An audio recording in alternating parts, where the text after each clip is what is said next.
Hello friends, welcome to my YouTube channel.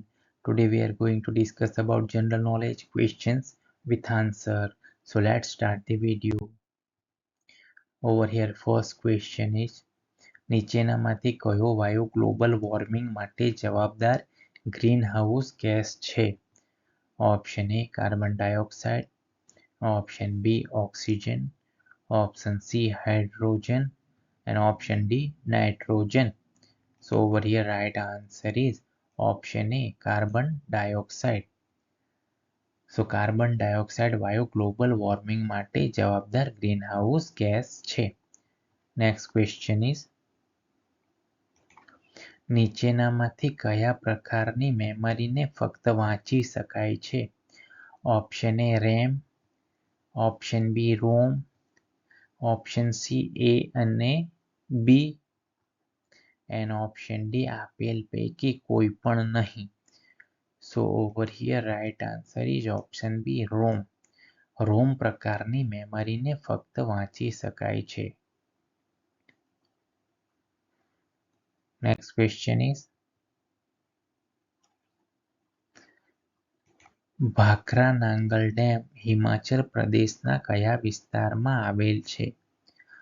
Option A Chamba, option B Shimla, option C Bilaspur and option D Kangra. So over here right answer is option C Bilaspur. Bhakra Nangal dam Himachal પ્રદેશના બિલાસપુર વિસ્તારમાં આવેલ છે. Next question is Fatepura તાલુકો ગુજરાત રાજ્યના કયા જિલ્લામાં આવેલો છે?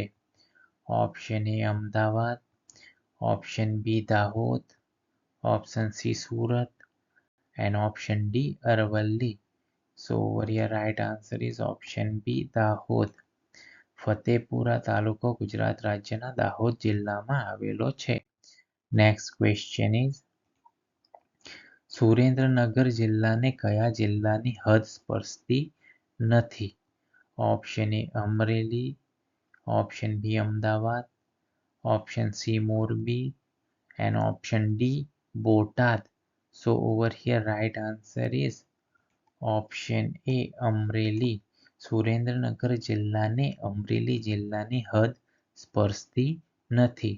નેક્સ્ટ ક્વેશ્ચન ઇઝ કર્ણાટકના પ્રચલિત લોકનૃત્યનું નામ જણાવો. Option A Nagnritya, option B Yakshagana, option C Phagun and option D પુસેત. So over here right answer is option B Yakshagana. કર્ણાટકના પ્રચલિત લોકનૃત્યનું નામ છે યક્ષગાન. નેક્સ્ટ ક્વેશ્ચન ઇઝ નીચેનામાંથી એક ગ્રાફિક્સનો પ્રકાર છે તે જણાવો. Option A photo, option B raster, option C clip art and option D pit. So over here right answer is option B raster. So raster એ એક ગ્રાફિક્સનો પ્રકાર છે.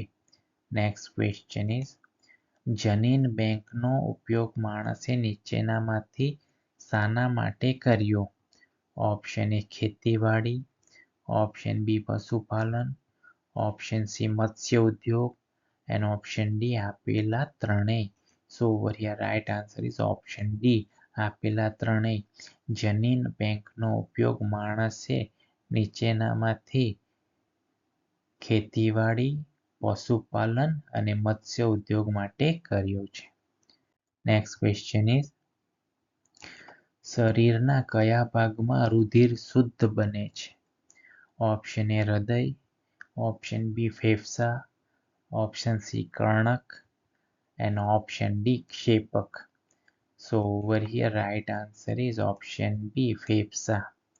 શરીરના ફેફસામાં રુધિર શુદ્ધ બને છે.